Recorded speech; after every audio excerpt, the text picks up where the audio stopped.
தமிழ்நாடு துணை முதலமைச்சர் உதயநிதி ஸ்டாலின் அவர்கள் தலைமையில் சென்னை நந்தனம் அரசு கலைக்கல்லூரியில் நடைபெற்ற அரசு விழாவில் போதைப் பொருட்கள் இல்லாத தமிழ்நாடு மாநில அளவிலான பெருந்திரள் உறுதிமொழி ஏற்பு நிகழ்ச்சியினை தொடர்ந்து நாகப்பட்டினம் அரசினர் தொழிற்பயிற்சி நிலைய வளாகத்தில் போதைப் பழக்கத்திற்கு எதிரான உறுதிமொழி ஏற்பு நடைபெற்றது. மாவட்ட ஆட்சித்தலைவர் ஆகாஷ் தலைமையில் தமிழ்நாடு மீன்வளர்ச்சி கழக தலைவர் கௌதமன், கீழ்வேலூர் சட்டமன்ற உறுப்பினர் நாகை மாலி, மாவட்ட காவல் கண்காணிப்பாளர் செல்வகுமார், அரசு அலுவலர்கள் மற்றும் பள்ளி கல்லூரி மாணவ மாணவிகள் எடுத்துக்கொண்டனர். முதியோர் வரை அனைவரிடத்திலுமே வேரூன்றி உள்ளது. போதை பழக்கம் மனிதனின் மனதை சிதைத்து அவன் சிந்தனைக்கு சிறையிட்டு மனித குலத்தையே ஒரு அழிவின் செய்வதற்கு காரணமாகவும் தூண்டுகோலாகவும் வாழ்கிறது. போதை பழக்கம் மனிதனின் உடல் ரீதியாகவும் மன ரீதியாகவும் சிதைக்கிறது. மதுபானம், புகையிலை, அபின், கஞ்சா போன்ற இன்னும் எத்தனையோ பெயர்கள் தெரியாத போதைப் பொருட்கள் மனித குலத்தை அழித்து வருகின்றன. போதை நாட்டுக்கும் வீட்டுக்கும் கேடு என்பார்கள். போதை நாட்டுக்கும் வீட்டுக்கும் கேடு என்பார்கள். ஏனென்று தெரியுமா? ஒரு தனிமனிதன் கையில் தான் ஒரு நாட்டின் வளர்ச்சி உள்ளது. ஒரு தனிமனிதன் மட்டும் சரியாக இருந்தால் அவன் குடும்பம், சமுதாயம், நாடு என அனைத்துமே வளர்ச்சி பெறும். ஆனால் இங்கோ தனிமனிதனே தரம் கட்டி இருக்கிறான். பின்பு எப்படி நாடு வளர்ச்சி பெறும்? ஒரு நாட்டின் வளர்ச்சிக்கு மிக பெரும் சவாலாக இருப்பது போதைப் பொருள். இன்றைய சூழ்நிலையில் நம் நாட்டின் சாபக்கேடாகவே இந்த போதைப் பொருள் மாறிவிட்டது. இன்றைய மாணவர்கள் நாளைய தலைவர்கள் என்பார்கள். இன்றைய மாணவர்கள் நாளைய தலைவர்கள் என்பார்கள். அப்படிப்பட்ட மாணவர்களை கூட விட்டுவிடவில்லை இந்த போதைப் பொருள்.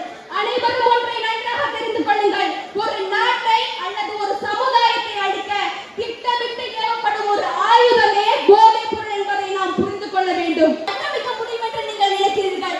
இவை அனைத்திற்கும் ஒரே தீர்வு போதைப் பொருள் ஒழிப்பு. எப்படி ஒழிக்க போகிறோம்?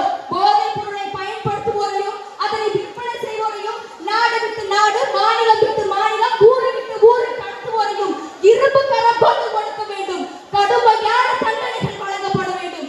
அப்பொழுதுதான் போதைப் பொருளானது தவிர்க்கப்படும். பற்றிய விழிப்புணர்வை மக்கள் மத்தியிலும் குறிப்பாக மாணவர் சமுதாய மத்தியிலும் ஏற்படுத்த வேண்டும். கண்களில் கனவுகள், கையில் புத்தகங்கள், நெஞ்சில் வெற்றிக்கான உணர்வு. ஆனால் ஒரு தவறான நட்பு, ஒரு சிறிய ஆர்வம், ஒரு முறை பயன்படுத்தி பார்ப்போம் என்ற எண்ணம் அவன் வாழ்வை அவல நிலைக்கு கூட்டி சென்றது. இது கற்பனை அல்ல. நம் ஊரில், நம் தெருவில், ஏன் நம் வகுப்பறையில் கூட நடந்தேறி கொண்டிருக்கிறது என்பதை பற்றி நீங்கள் நன்றாகவே அறிவீர்கள். நவீன காலத்தில் உலகையே ஆட்டி படைக்கும் ஒரு ஆட்கொள்ளியாக போதைப் பொருட்கள் திகழ்கின்றது. இதன் பேராபத்தை சிலர் உணர்ந்தும் பலர் உணராமலும் இதற்கு அடிமையாகி வருகின்றனர். வயதானவர்கள் தான் போதைப் பொருட்களை பயன்படுத்துவார்கள் என்ற காலம் கடந்து தற்போது சிறியவர்கள், பெரியவர்கள், வாலிபர்கள், யுவதிகள், ஆண்கள், பெண்கள் என்ற எந்த ஒரு வேறுபாடுமின்றி அனைவரும் போதை பழக்கத்திற்கு அடிமையாகி வருகின்றனர். இதற்கு ஆண்கள் போதைப் பொருட்களை பயன்படுத்தலாம், ஆனால் பெண்கள் பயன்படுத்தக்கூடாது என்று இல்லை. தவறு அங்கு நடந்தாலும், இங்கு நடந்தாலும், எங்கு நடந்தாலும் தவறுதான். இதை சிலர் கண்டித்தும் பலர் கண்டும் காணாதது போல வாழ்க்கையை கடத்தி வருகின்றனர். இதில் கவலைக்குரிய விஷயம் என்னவென்றால், பள்ளி மாணவர்கள் போதைப் பொருளுக்கு அடிமையாகி வருகின்றனர் என்பதே.